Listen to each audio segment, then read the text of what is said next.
존경하고 사랑하는 우리 구독자 여러분 반갑습니다. 삼성전자만 좋아하는 트레장입니다.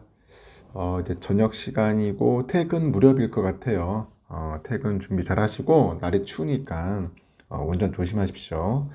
바닷길이 빙판길이더라고요. 눈이 온 지역은 특히 빙판이다 보니 차가 이제 많이 밀릴 수도 있습니다. 특히 브레이크 밟으면 갑자기 이게 핸들이 틀리더라고요. 하여튼 조심조심 운전하시길 바래요.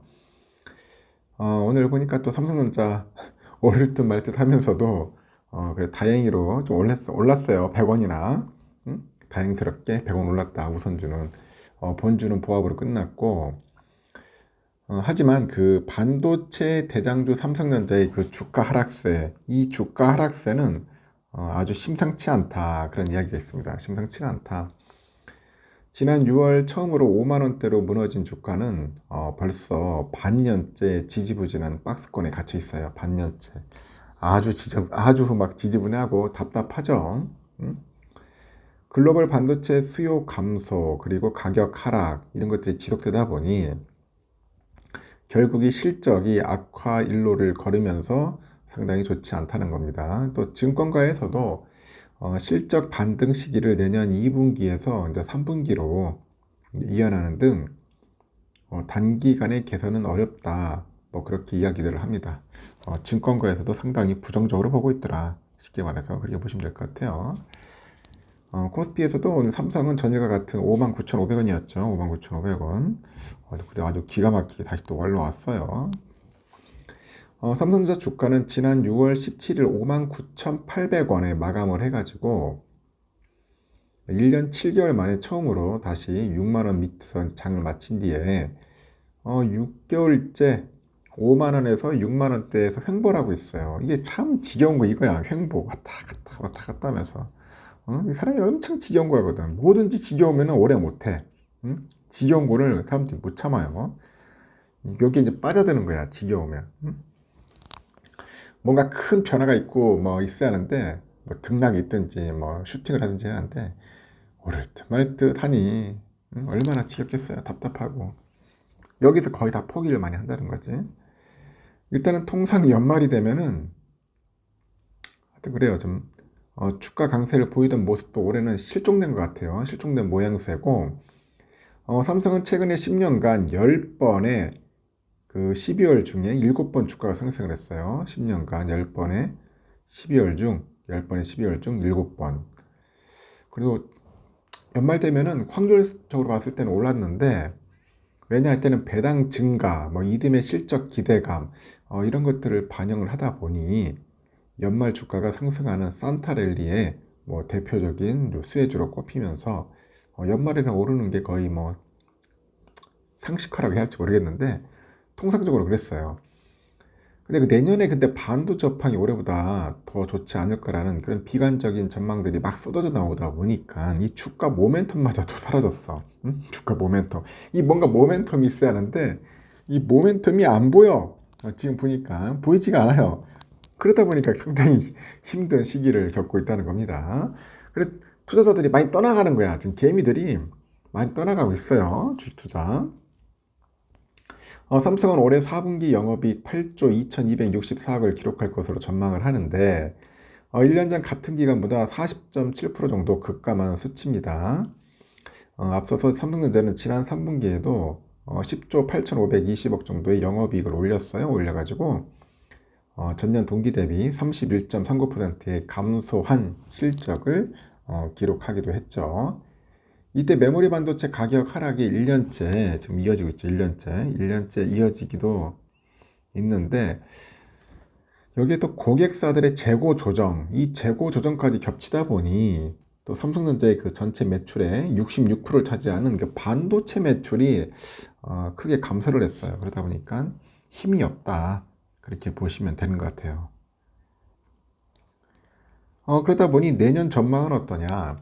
내년 전망도 좋지 않다고 다들 떠들어대고 있네요. 그 다월 투자에서도 그래요. 내년 삼성전자 반도체 부분의 영업이익이 6조 한 7천억 정도로 벌고 있는 것 같습니다. 메모리 반도체의 경우에는 그 가격의 급락 여파로 내년 2분기에 적자 전환 그 가능성마저 뭐 제기도 되는가 보더라고요. 그래서 비메모리 역시 그 전방 수요 약세 그리고 주요 고객사 이탈로 인해서 실적 성장이 뭐 정체될 수 있다. 뭐 그렇게 보기도 하는 것 같습니다. 그래서 다올 투자에서는 그래요. 지금 급격히 늘어난 재고로 내년 1분기 메모리 가격 낙폭은 예상보다 커질 것 같다. 예상보다 커질 것 같다. 그렇게 이야기를 하는 것 같습니다. 그래서 감산 결정이 없다면은 삼성전자의 그 메모리 부분은 2분기 적자 전환이 불가피할 것이다. 그렇게 하는 것 같아요. 감산을 안 하니까. 4분기 실적 발표에서 감산 계획이 없다던 기존 입장을 고수할지 한번 지켜볼 것 같아요. 근데 과연 삼성에서 감산 안 한다고 했는데 과연 감산 안 하고 버티겠죠? 끝까지. 제가 볼 때는 감산을 안 할 것 같아. 안 할 것 같고 끝까지 갈 것 같습니다.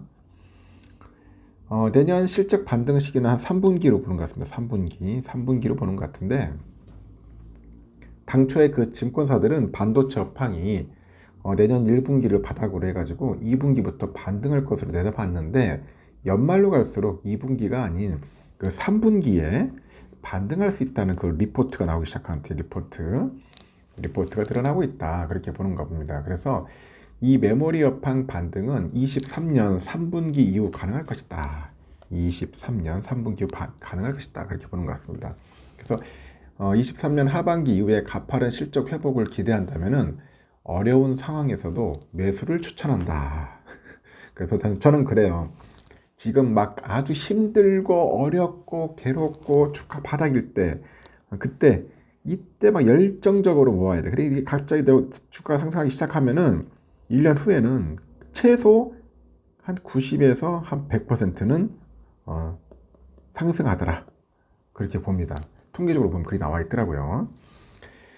예전부터 그 많은 사건 사고들이 많았죠. 뭐 금융위기 여러 가지 있었는데 뭐 IMF도 있었고 여러 가지 상황 그 당시 때 바닥일 때 샀던 사람들은 한 1년 정도 참고 지냈더니 다 그렇게 슈팅을 하더라는 거죠. 그래서 결국 존버하는 사람이 이기는 거야. 하락장에서 돈 번다고 생각하지 마. 그거는 진짜 내가 볼 때 바보 같은 짓입니다. 그러니까 그런 습관, 잘못된 습관을 아주 깨어버리죠. 하락장에서. 일단 삼성의 그 600만 소액 주주들은 현재 뭐 불안에 떠는 것보다는 막 짜증날 것 같아. 뭐 불안할까지는 없어. 삼성전자가 뭘 불안해. 매번 기사에서 기자들은 불안하다는데 난 불안한 건 없어요. 짜증이 나요. 그래서 내년 하반기에 업황 개선과 그 주가 반등 전망이 나오고는 있어요. 아직 회복 시그널이 뚜렷지 않아서 그렇지.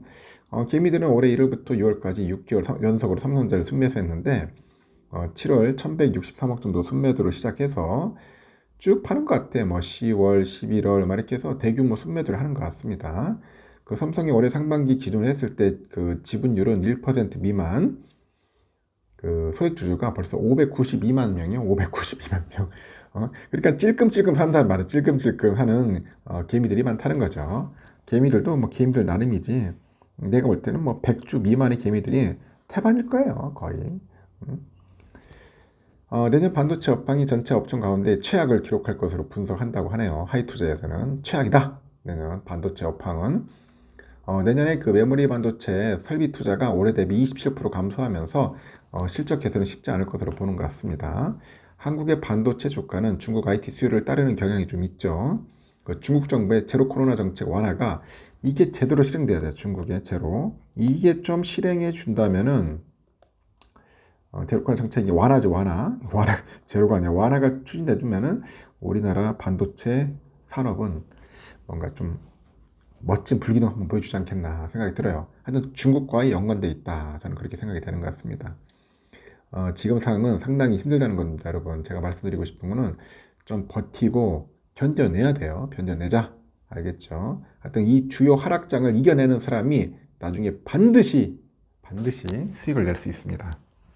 그냥 재밌게 즐거운 마인드로 하십시오. 두렵고 뭐 힘들고 하는 거 없어. 그냥 짜증나는 거야, 짜증. 이 짜증을 답답함을 풀어야 돼요, 여러분. 어떻게 풀 거냐? 천혜장과 같이 풀어야 돼요. 천혜장처럼 뭐 노래를 풀든지, 못 부르지만은, 뭐 음치지만은 노래를 풀든지, 뭐 책을 읽든지, 영화를 보든지, 아니 산을 다니든지, 하여튼 여러분 취미가 있을 거야. 그 취미를 통해서 이렇게 뭔가 풀어나가야지, 그렇지 않으면은 스트레스 받아가지고 절대 못합니다. 결국 실패하더라고요. 제 이야기 공감되나요? 공감되면은 댓글 많이 달아주십시오. 여기까지.